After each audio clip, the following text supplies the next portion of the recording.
I was in no way expecting that this was gonna pick up so quickly. So in the last chapter, we got this girl, Irie, or however her name was pronounced, introduced. She's part of the whole receipt group, and they're after all these these criminal suite users. We did get a little bit more information in this chapter that within their group, like they have 5 suite users. She is one of them. I'm curious of how accurate that is, like if there's more beyond her, or if like there will eventually be more beyond her.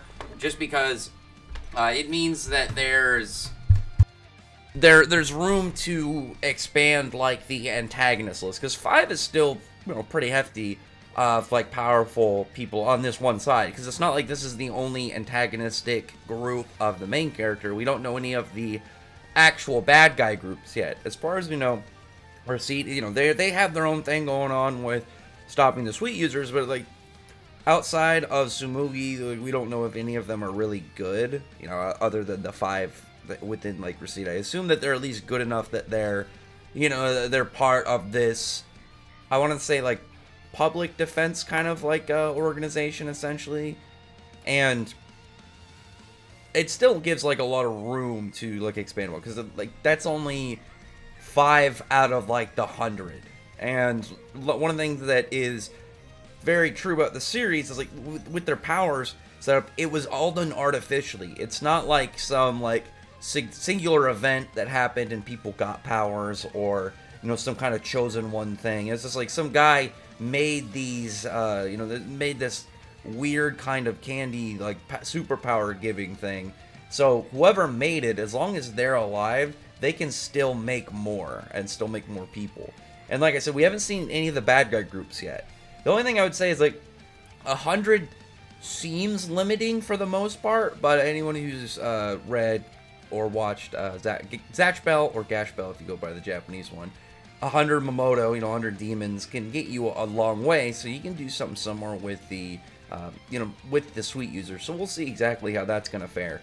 But in this chapter, it pretty much immediately takes place after chapter 3. I figured it was gonna be like a day or two later, and we were gonna kind of move into this character, maybe like doing some investigative work and trying to figure out exactly the what's going on with the lollipop user, and maybe gets kind of suspicious of Sumugi. But like she gets immediately into it in this chapter. Like they calls over a ride, like calls over like a driver, like someone doing like this big van. And on top of that, like just as because I already mentioned it, but it doesn't really go too much into it with the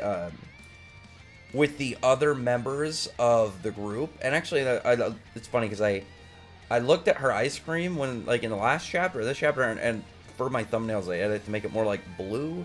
I was trying to move it for like a more fun color, but like she says vanilla ice cream, and it's like that'll just be like white to maybe that like kind of vanilla yellow. So it's like immediately takes away the fun coloring that I had for it, which makes me assume that she is blonde, I would guess, if she's gonna have those colors. Like I think French vanilla is yellow.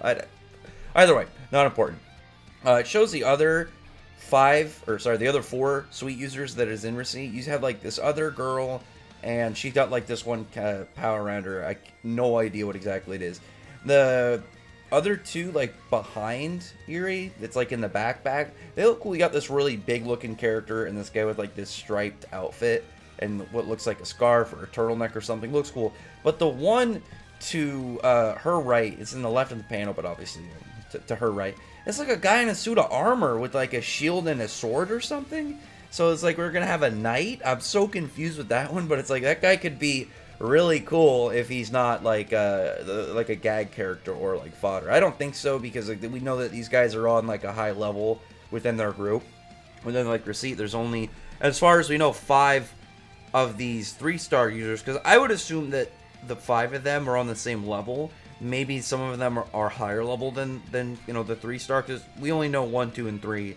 The series is still only 4 chapters in, so it's not like we have a ton of information in the like grand extents of of what's going on. But she's able to pretty much get Sumugi to get in the car when she's like offering him a ride, and she's like, oh, that would be too much. But Midori's like, it'd be rude to decline this.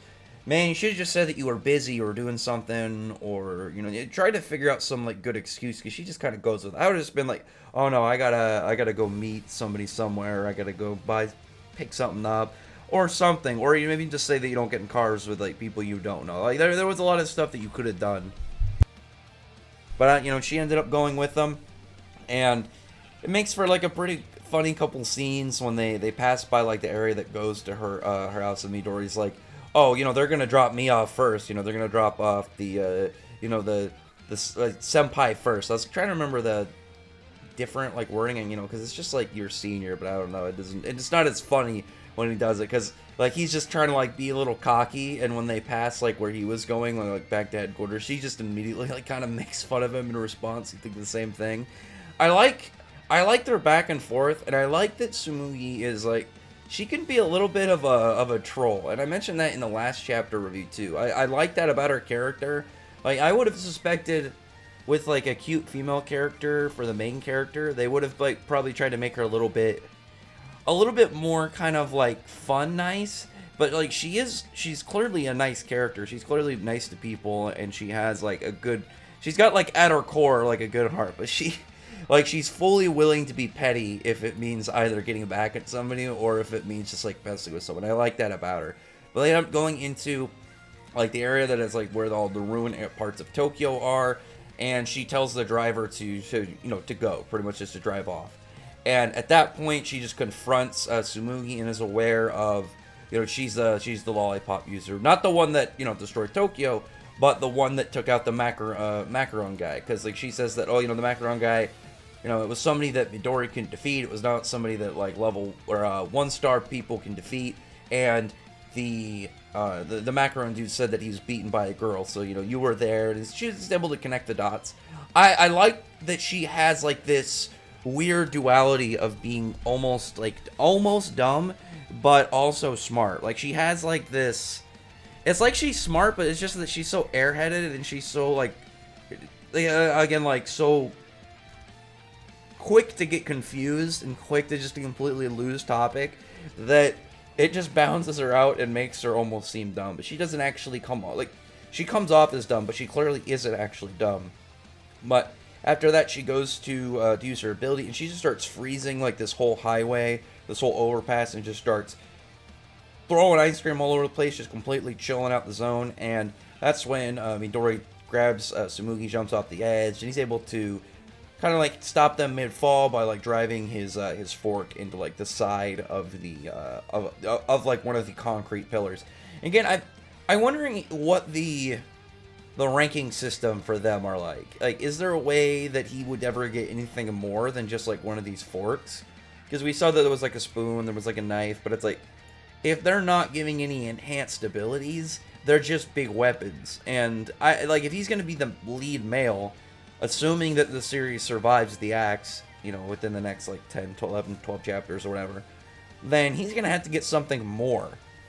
And it wouldn't surprise me if they've already figured out how to give people powers, like within Receipt, but it's not like they can undo powers or something like that. Like, they figured out how to if they have to give somebody a sweet user power in order to like combat like the other people. I'm just thinking, something like something like kind of like in Tokyo Ghoul, like where they eventually kind of made like the part ghoul people in order to help combat against like the actual like bad ghouls, because it was like you train somebody, you get them at a point where they're trustworthy, you have them set up to where they know the mission, they know that the whole reason why they're doing what they're doing, and so if you give them these powers, you can hopefully believe they're not going to turn against you and they're going to do their job. But she goes and follows him, and she actually did one thing that I mentioned last chapter that I thought she could do, and she makes like just like this ice cream kind of like pathway that she just slides down, so she can do like an Iceman thing where she can just create an area for her to go on, and on top of that, if she can just continuously freeze areas, it looks like she can just skate and just move really fast, way more casually. But when she's chasing them, she's doing it again casually. She's not like trying to get them like very seriously, because he's having flashbacks of just areas in Tokyo where she was. And on top of that, you see up close how much bigger whoever it was that destroyed Tokyo's lollipops were. Because they're massive. They're like you see like the sticks like almost as big as the buildings themselves, and that like each one looks to be probably like 100, 200, 300 feet across. Like they're massive. And we know that Tsumugi mentioned that even if she went all out, she wouldn't have been able to destroy Tokyo. So as far as we know, like her casual size that she makes is still pretty big. I mean, obviously for a lollipop, but I wouldn't imagine that she can do anything even close to this. Like if she was gonna do like some all out full power in thing, if she made one of them that big, I could be like, okay, sure. But it's like, do you really think that she took her time, like each one, like I don't know, charging up for whatever amount or something? I mean, from this reader standpoint, we know that she didn't do it, but like the people around them, like Eri and whatnot, like she's not gonna know how powerful exactly Tsumugi is. So it's understandable. At the same time, it's one of those things that like if they weren't as pressuring on her, I'm sure it wouldn't take a ton of time and like explanations to figure out, because they're probably just gonna jump the gun. Because on top of that, actually, now that I think about it, even if they caught her and she was able to explain to them it wasn't her, they would probably try and work it out like it is her, just to kind of like ease public, just to kind of like give like a calming nature to the masses of the public. Like, yeah, we caught this person, we're good, that we finally taken this person down, and it would at least give like a wave of relief over over Japan, I would assume, to know that this person isn't out there. But after that point, she's she's running from him, and Midori goes to try and save her, and he's like, it's better if only one of us gets frozen, and tries to defend her. And right then, when Eri goes and throws a bunch of her big freezing ice cream at her, she ends up getting blocked by Tsumugi, who creates her big ass lollipop and blocks the attack. And again, it's funny because like I'm only 4 chapters in, and I feel like way later along the line, Tsumugi doesn't get axed, mentioning the powers and stuff isn't gonna feel this weird, because like Tsumugi essentially has this big blunt force shielded weapon, because she can obviously in this chapter, like she's shown using it as a shield, just like the large frontal kind of like just size of like the lollipop can act as a shield. It's also heavy. She can use as a blunt force weapon. Who knows what else she can do it, but like you can still use it in various ways just from what we've been displayed with it. And then here, like she can freeze stuff using ice cream, but it's still ice cream, but it's like it's essentially a freezing power. It's like it's a cold power, but through a weirder object. And it'd be like if Willy Wonka was turned into a battle shonen. And I like that about this series, though. I like the unique nature of it. I think it's fun. I've definitely really enjoyed the premise of it, and I like the characters so far. The art's pretty good too, and I think the weird power system with like the candy and stuff, like color spreads are gonna look really good, because like the color spread for the first chapter was really weird looking. Obviously, they got this girl wielding a giant lollipop and this like weird monster made out of donuts and stuff. It looks odd. But again, I like that because of like the candy and stuff, this whole sweet user power, that it looks really colorful and it's fun. And I like that about it a lot. That's probably one of my favorite things just about the series, is visually, like the visual representations of it, especially colored. So I'm looking forward to the next chapter. We'll see how things go.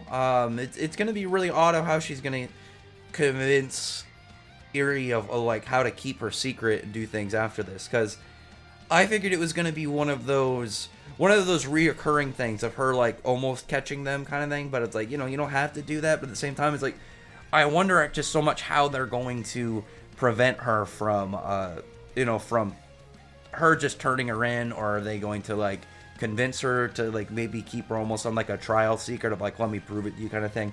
Or maybe if she can get a strong enough hit onto her, onto this airhead character, she could give her like temporary amnesia and she's not going to remember. I think that would actually be cool too, because then it'd be like a plot piece that you could use later, and it's like maybe at some point along the line she remembers and then is able to kind of go back after something like that. I think that'd be kind of cool. But anyway, other than that though, comment below, thumbs up the video, befriend the like button, subscribe button, and check out my other videos. Other than that, I appreciate everyone who's already subscribed, and I thank you all for listening. Bye.